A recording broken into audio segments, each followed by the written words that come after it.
Oferecimento MDC4 Publicidade e Quality Logística.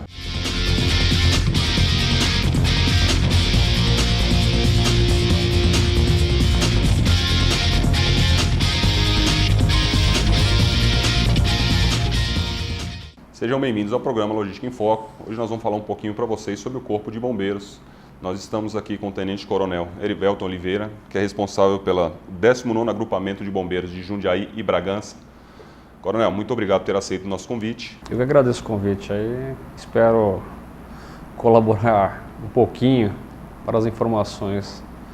Acho que o importante é a gente levar o máximo de informações, né? A gente vê que o Corpo de Bombeiros, no meu ponto de vista, né, uma das atividades mais nobres que nós temos aí do setor público, né? Porque afinal de contas vocês estão salvando vidas, né? E a gente vê que o público em geral conhece muito pouco do Corpo de Bombeiros, né? De onde veio, de como veio, né? A gente estava conversando há pouco, né? O Corpo de Bombeiros hoje está ligado à Polícia Militar. Correto. Tem muita gente que não sabe disso, né? Então... É um fato. Primeiro se apresente, fale um pouquinho da história do Coronel, de onde você veio, como você começou e como você veio parar no Corpo de Bombeiros.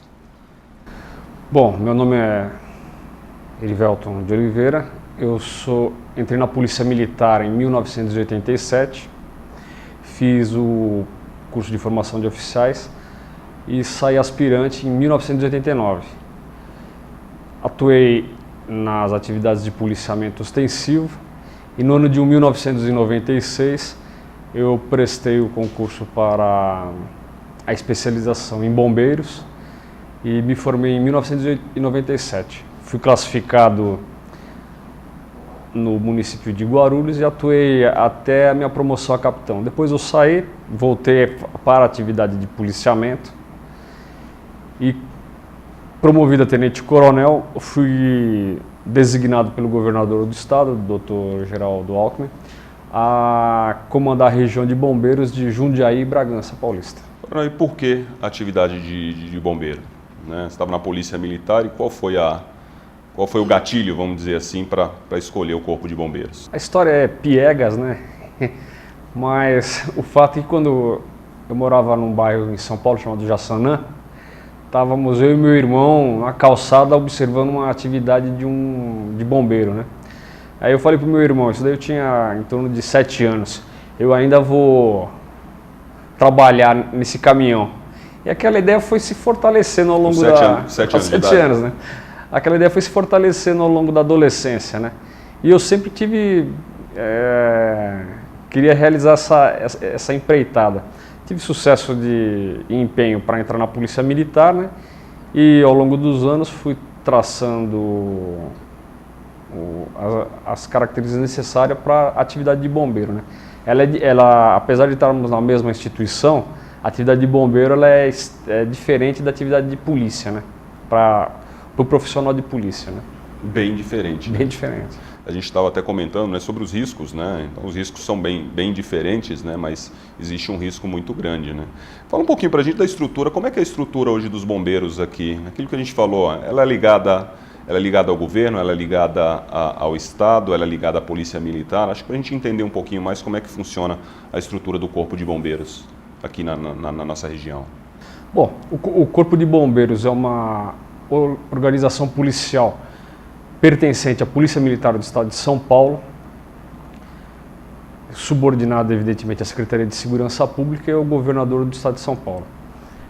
As nossas atividades, elas são tuteladas pelo comando do Corpo de Bombeiros do Estado. Hoje quem é o atual comandante é o Coronel Rogério Duarte. Entre o comando do Corpo de Bombeiros e o 19º GB, figura a organização Corpo de Bombeiros do Interior. Então é o comandante direto meu, e hoje quem faz esse papel, atua no comando do Bombeiros do Interior, é o Coronel Max Mena. Ele é responsável, tirando a região da capital e região metropolitana, todo o estado de São Paulo é subordinado ao Comando do Bombeiro do Interior, a qual eu faço parte. Existe uma força, uma tarefa ou uma instituição federal do Corpo de Bombeiros? Da mesma maneira que existe a Polícia Nacional, né, a Força Nacional.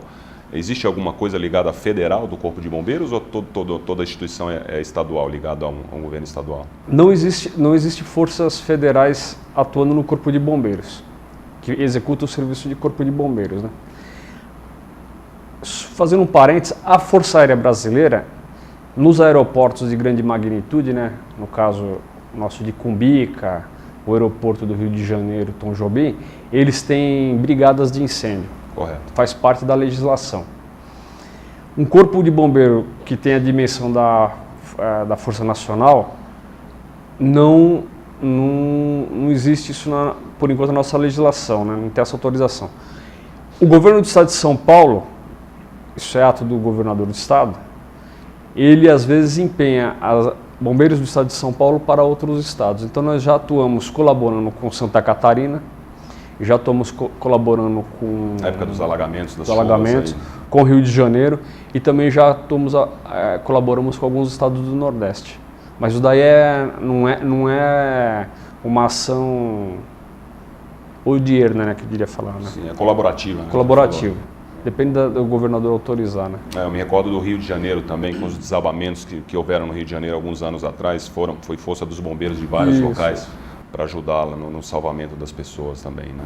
E nas linhas de limite de territorial, né? Um bombeiro ajuda o outro, né? Então a gente ajuda o bombeiro de Mato Grosso do Sul, ele também nos ajuda quando precisa. Ajudamos o bombeiro de Minas Gerais, Paraná, Rio de Janeiro, nas franjas do estado, né? Os treinamentos são comuns também dentro do Corpo de Bombeiros de estados? Vocês fazem os treinamentos, são treinamentos específicos São Paulo ou vocês também fazem essa integração? O estado de São Paulo, em termos de treinamento e formação, ele é autônomo. Não obstante, a gente às vezes, para intercâmbio de informações, né, participa de alguns cursos em outros estados. Como também outros estados vêm fazer curso aqui no estado de São Paulo. Agora, eu acho que uma coisa importante, né, para a gente falar são sobre os riscos, né? Você pega principalmente os jovens hoje, né, que conhecem pouco, e acho que se interessam um pouco também, né, por atividades, não só do Corpo de Bombeiros, mas acho que até do policiamento. O Corpo de Bombeiros hoje apaga fogo, né? Se você perguntar para algumas pessoas, o Corpo de Bombeiro está aí para apagar fogo. A gente sabe que não é isso, o bombeiro está aí para salvamento, né? Quais são os principais riscos aí do bombeiro hoje? Né? Porque a gente vê algumas catástrofes, né, acontecendo, algumas em menor magnitude, outras em muito maior, né? Mas quais são os principais riscos aí de uma pessoa do Corpo de Bombeiro, trabalhador do Corpo de Bombeiro? Então vamos por partes, né? Se a gente fala em salvamento aquático, o risco para um mergulhador é altíssimo, até pela característica de profundidade que ele está mergulhando. Ele mergulha em águas geralmente contaminadas, escuras e com mínima ou nenhuma visualização. Isso por si só já é um risco, né? O mergulhador do bombeiro, ele é técnico. Ele é um mergulhador especializado técnico do Corpo de Bombeiros. Isso já é uma atividade de risco. Na parte de salvamento em altura, o local que apresenta a área que a gente vai atuar em termos de salvamento também já oferece risco. Se, não pelo próprio local, que às vezes está em situações de colabamento, né, ou sendo o colapsamento, como também quando tem que extrair uma vítima que está em iminente risco, né? A vítima pode ser qualquer situação, ou ela ficou naquele local por uma ação involuntária ou voluntária, quando se trata às vezes de tentativa de suicídio, né? Isso daí é um risco para o bombeiro. Ele pode se apoiar no bombeiro, cortar os cabos e os dois virem a cair, né? É uma atividade, né? Outra atividade muito arriscada, não parece, mas a gente fala do combate a incêndio, né? Todo incêndio ele é de alto risco. As condições de temperatura e pressão vão variando ao longo do atendimento da ocorrência, pode gerar explosão, pode eliminar gases contaminantes altamente nocivos para o aparelho respiratório e danificar severamente o bombeiro que está atuando naquela ocorrência, né? E a outra parte também que a gente pondera com muito risco, isso daí é uma ocorrência de altíssimo risco, não parece às vezes, né? É quando a gente vai lidar com produtos perigosos. A gente usa roupas adequadas, mas como os gases às vezes são de alta toxicidade, inaláveis, né, e voláteis, o bombeiro respira e acaba sucumbindo nessa ocorrência. Ou adquirindo uma doença de trabalho, né? Existem alguns casos de bombeiros que foram vitimados por câncer em razão de exposição à substância tóxica. Uma coisa importante para o pessoal saber, uma pessoa que quer se tornar quer se tornar um bombeiro, quais são os treinamentos que ele tem que fazer? Hoje ele tem que entrar na escola, ou ele tem um curso específico, ou ele tem cursos que tem empresas particulares fazendo curso? Como é que a pessoa pode adentrar o bombeiro hoje? Claro, é um funcionário público, né? Primeira coisa ele tem que... Mas e o curso técnico, o que ele precisa? O senhor está se referindo a curso técnico? Não, para ele entrar para ser um bombeiro militar. Um bombeiro militar. Bom, primeiramente ele tem que ter uma altura mínima, a gente exige 1,65 m. Ele tem que estar na idade... Tem um motivo específico da altura? Isso daí é feito de acordo com... É legislação. Não, mas é um parâmetro da altura da população brasileira, né? Ah, tá joia. Menor do que isso daí, às vezes não é inadequado para operações de bombeiro. E então, até o exército também, se não me engano, tem. Então tem que ter uma altura mínima, né? Correto. Ele não pode ter nenhuma deficiência física, porque a ferramenta de trabalho é o corpo, né? Então ele tem que estar com os seus sentidos perfeitos e mobilidade dos membros inferiores e superiores 100% atuando. Às vezes nós temos problemas aí de deficientes que querem entrar na instituição, né? E utilizam do argumento da lei, que a lei tem que atender essa necessidade. Mas para a atividade de bombeiro não é adequada, né? Porque a gente precisa do organismo saudável para intervenções. Então, tem de mobilidade, de total mobilidade, né? Isso, tem que ter 1,65 m, de 18 a 26 anos, formação do ensino médio ou segundo grau, né? Ambos os sexos, independe. Prestar o concurso, né? Ser classificado, aí ele vai para a Escola Superior de Soldados, faz um curso de em torno de 12 meses, depois concluído esse curso, que a gente chama de ciclo básico, ele vai para as unidades especializadas, no caso, se for para o Corpo de Bombeiros, ele fica 1 ano fazendo cursos relacionados à atividade de bombeiro. Feito isso daí, ele toma posse efetiva do serviço público e passa a atuar nas atividades de bombeiro. Estando nos quartéis, ele geralmente procura um nicho que ele gosta mais, né? Ou salvamento aquático, ou salvamento terrestre, ou resgate. Ele faz um curso específico para isso também? Um treinamento específico? Faz um treinamento específico e um curso específico. Isso é interessante, né? E o físico a gente sabe que não é nada fácil também, né? Passou, é o mais inteligente, mas fazia a prova física para mostrar que está em boas condições para poder efetuar qualquer tipo de salvamento. No caso específico do bombeiro, a gente tem 3 provas específicas, né? Natação, confinamento, que a gente se equipa com cilindro de ar e entra em área confinada, incendiada e enfumaçada. E a subida numa escada, num equipamento que a gente denomina de caminhão autoescada, né? Angulado para uma altura de 40 metros. Ele tem que fazer essa subida também, para ver se não tem fobia, né? Tá fácil, né? Então tá joia. A gente vai para o nosso intervalo e voltamos já.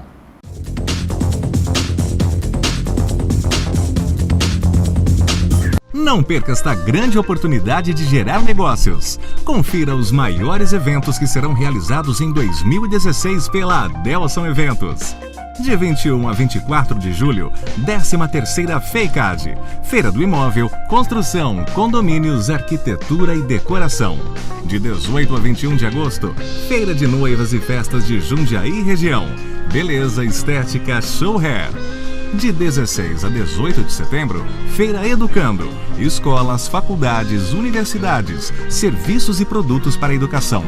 De 26 a 28 de outubro, 6ª edição Brasil Log, Feira Internacional de Logística.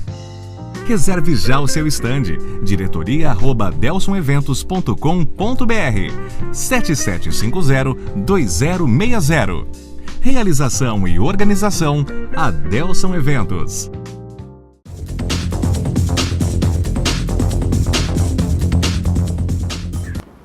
Estamos de volta. Coronel, conta pra gente aí uma situação de risco, a situação que você julga a mais complicada da sua carreira no Corpo de Bombeiros. Aí. O que você passou por uma situação de salvamento bem complicada. A situação que mais me marcou durante a carreira, eu tenho 30 anos de serviço na Polícia Militar, foi o acidente da TAM, em 1997. Com o Fokker 100, né? Com o Fokker 100. Em Jabaquara, se não me engano, ali na região do Jabaquara. Correto, ele tinha acabado de decolar e a poucos metros da cabeceira ele bateu, ele adernou para a direita, a asa colidiu com um prédio de apartamentos e ele caiu no vão de casas e a rua, né? E de tal sorte que nós, por uma contingência, foi uma segunda viatura chegar ao local. E a cena realmente, até hoje, me marca a memória, né?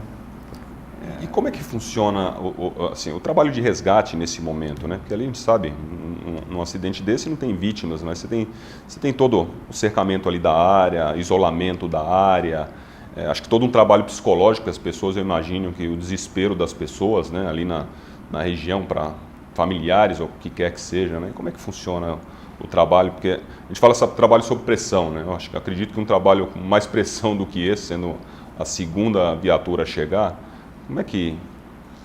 O primeiro problema que a gente encontra é organizar a logística, né? Então a gente tem que, no caso, operando com um avião de carreira, você tem que pensar no equipamento que você vai usar para desencarcerar a fuselagem daquela aeronave, rompendo as bordas da aeronave, onde que vai adequar, em que sítio que a gente vai adequar aquela estrutura. O segundo passo é recolher as vítimas, né, que nesse caso aí todas foram a óbito, encaminhá-las, identificá-las e levá-las para o Instituto Médico Legal, né? Essa parte aí realmente é complicada. A partir do momento que a imprensa divulga a notícia, familiares já prestam atenção em quem estava no voo, né? Aí começa a gerar realmente uma grande ocorrência, né? Eu acho que para esse tipo de coisa ninguém é treinado, né? Para esse tipo de situação ninguém é treinado. Não, a gente tem um suporte no Corpo de Bombeiros que é o sistema de operações em grandes catástrofes, né? Tá. Mas a gente treina, tem os procedimentos padronizados, mas sempre foge um pouco do... Vem fotos, né? Do razoável, né? Tem um aspecto político, né? As autoridades, elas precisam de informações. Então, a ocorrência, ela foge de um pouco da dimensão do razoável, né? Você falou de logística também, acho que no primeiro momento, a questão de segurança, né? O risco de explosão, o risco... Sem dúvida. Né, existem várias... Sem dúvida. Além de cair em residências também, o risco de explosão não só de gás de cozinha, além do avião, de combustível e muito mais, né? Então, primeiro, toda a logística para se entender. Acho que as pessoas desesperadas no momento falam, não, corre, vai ver. Não é bem assim, né? É a mesma coisa de um salvamento de uma pessoa que todo mundo vai lá e pega, né? A gente sabe que a primeira coisa é certificar que não tem uma vértebra, algum problema, né? Porque simplesmente pegou, você pode levar a pessoa a óbito ali num salvamento. Ou deixá-la com a sequela... Ou deixá-la com a sequela, que é pior ainda, né? É irremediável, né? Isso acontece também. Então conta pra gente, quais são as emergências que fazem parte do Corpo de Bombeiros, né? Acho que deve ter gente ligando, né, para vocês, tempo integral, pedindo coisas absurdas, né? Que podem ser que não fazem parte dos trabalhos do Corpo de Bombeiros. Isso deve acontecer, com certeza. Mas quais são as principais emergências que os bombeiros atendem? A gente tem muito acionamento para pessoas que estão engasgadas, entendeu? É corriqueiro isso daí. E não tem idade. Criança, adolescente, adulto, pessoas idosas. Então eles acionam muito o resgate para substituição das vias aéreas. Isso às vezes se ajuda até pelo próprio telefone, né? Eu já vi pelo próprio atendimento a pessoa orientando, né? A gente dá uma primeira orientação, mas a viatura vai para o local. Isso daí é uma norma, né? Vai para o local para verificar as condições que estão a pessoa vitimada, né? Outra coisa muito comum é vazamento de gás de cozinha. A pessoa não tem domínio para extinguir o princípio de incêndio, aciona o bombeiro. Mas daí são controláveis. Eu já vi o Corpo de Bombeiros, eu fiz um treinamento de brigada de incêndio, o cara acende um botijão de gás, né? Para mim aquilo vai explodir, né? Não é bem assim, né? É tranquilo aquilo lá. É que o leigo acha que vai pegar fogo e vai explodir. E vai explodir, né? Não funciona assim. E a gente também atua muito em acidente de trânsito, né? Isso daí também é o carro-chefe do Corpo de Bombeiros. Tá. Então é uma média aí de 2 a 3 acidentes por dia. E desses daí, em torno, geralmente é grave, né? Outra ocorrência que a gente tem com bastante chamamento aí é elevador preso em andares, né? Então vai o bombeiro lá desencarcerar o... E é o bombeiro? Geralmente o pessoal do prédio, ele tem conhecimento, né? Mas a pessoa só fica sossegada se tiver um bombeiro ao lado lá para dar orientação, né? Eles não confiam muito, às vezes, no zelador ou no funcionário do condomínio, né? Isso daí é uma ocorrência que é até porque o Corpo de Bombeiro é o especialista em salvamentos, né? E as queimadas também, acho que agora, né, nós estamos chegando na época de queimadas, a gente já, infelizmente, já começa a ver balões, já começa a ver toda essa movimentação, também deve ser um problema. Eu já comecei a ver, particularmente nesse final de semana, já vi algumas queimadas aí pelas rodovias. A queimada a gente é acionado com frequência. Na época de verão, praticamente tem uma unidade já preparada para esse tipo de intervenção. As queimadas, elas podem ser provocadas de forma espontânea, né? Ou produzidas por intervenção humana, principalmente quando se manipula balões para recreação. Que é crime, né? Soltar balão é crime. É previsto na nossa legislação brasileira. E se em decorrência dessa soltura de balões causar um incêndio que venha causar dano físico ou morte, a pessoa responderá ou por lesão corporal ou por homicídio. E doloso? Existe uma corrente que entende que é dolosa. Que tem que ser, né? Você sabe que se acontecer algum problema, se cair, por exemplo, numa casa, você pode... E a pena é severa, né? Então ele vai responder por 2 crimes. A soltura de balão, em decorrência disso daí, o homicídio que praticou, ou a lesão corporal, né? Hoje, o Corpo de Bombeiros no Brasil, a gente vê que a polícia, não só a militar, mas às vezes a Polícia Federal, até a Polícia Civil, eles têm bastante integração aí, né? Cursos com as instituições fora do país, né? Com a polícia... Eu vejo muito policiais fazendo trabalhos com Israel, né, com a polícia de Israel, que é especializadíssima em segurança, às vezes ali com a SWAT dos Estados Unidos, o próprio BOP. O bombeiro também tem esses trabalhos aí com as instituições fora do país também? Existe uma fundação que patrocina alguns cursos para o Corpo de Bombeiros de São Paulo.